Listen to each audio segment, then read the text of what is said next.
I've had people justifying this practice by saying it is respectful to the animals. You know, to not let it go to waste and eat it. Yet when I go to grab and eat a dead cat, dog, rat, or person out of the bin, I'm the weird one.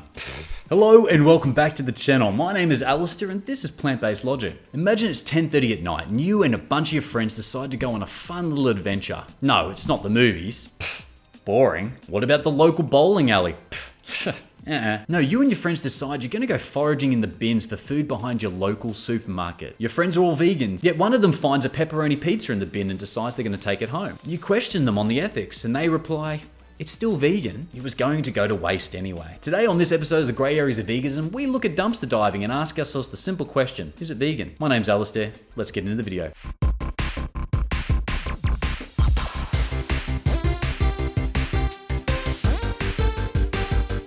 Let's start with the practice of dumpster diving. What is it? Essentially, dumpster diving is the act of searching through waste bins for edible food and other items.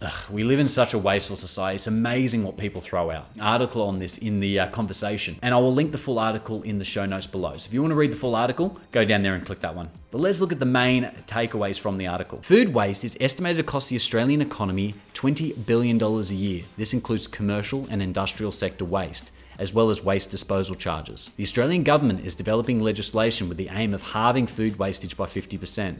Halving food wastage by 50%? That sounds like a redundant... Halving is 50...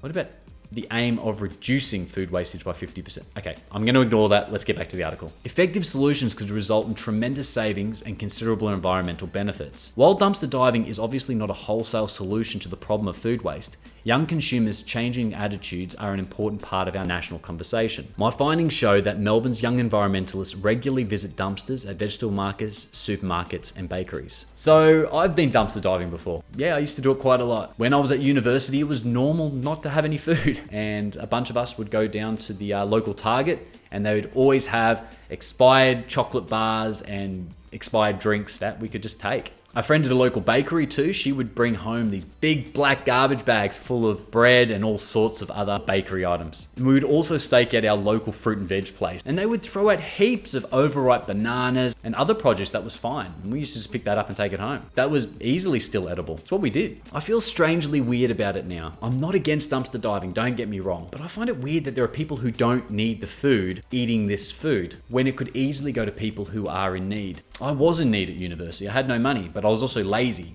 And I could have, and I did, end up getting a part-time job, and then I was able to look after myself and buy food. There is this great charity in Australia called Oz Harvest that collects and saves quality excess food from these commercial outlets and delivers it directly to more than 1,300 charities, supporting people in need across the country. I like this approach much more than dumping tons of edible food into bins out the back. You give it directly to people who are in need. In that article I referenced before, they talked about people who aren't actually struggling, living off this food.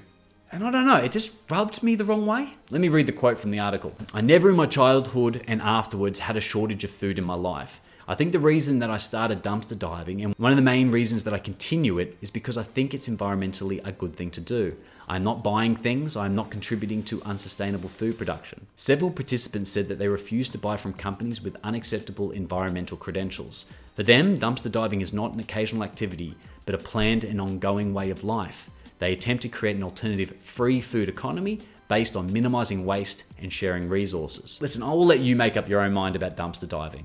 But personally, I love the idea about Oz Harvest and other organizations like that, getting the excess food and giving it to people who are in need. This brings me to veganism and dumpster diving, the main point of this video. I've already done a video on food waste and you can get that video here. But I wanted to bring up this topic exclusively because this concept of freakingism is coming up more and more. What is freakingism? I like the happy cow definition. I'll also link to their blog post in the show notes below. Freegans are people who take the idea of living an ethical life to the extreme. The vast majority of freegans are vegans. However, a small portion will eat meat so long as it would otherwise go to waste. Employing such measures as dumpster diving, plate scraping, wild foraging, shoplifting, and bartering to access food for themselves. Freegans don't stop at unconventional means of accessing food. They also employ free ways of accessing housing, clothing, and mobilizing themselves, all while minimizing their level of employment. I want to go into the whole concept of freeganism in a different video. But today we're looking at the ethics of consuming meat that's been thrown into the bin. As always, we're not going to talk about the health aspects of throwing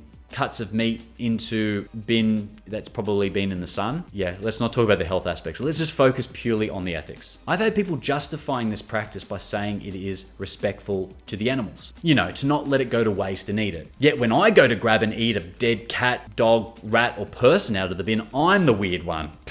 You see, it's all perception. The animal's life was already wasted when it was raised and tortured, living its life in pain and agony. Eating it later means nothing. It hasn't changed anything. If anything, it comes back to association. Being vegan and living vegan is realizing that these animals aren't food, whether they are on the table for dinner or thrown in the bin.